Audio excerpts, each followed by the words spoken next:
وقت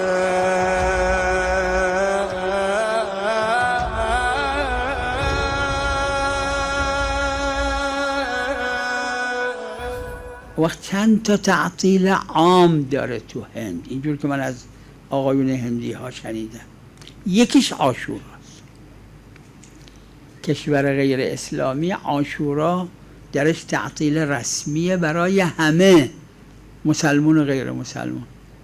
وقت تو کشورهای اسلامی تعطیل نیست. چرا؟ همت میخواد، آدم همت کنه. هر کسی تو هر کشوری هست هی بگه، اونقدر که آزادی داره، هی بنویسه، هی تأکید کنه، دنبال کنه، آخرش میشه.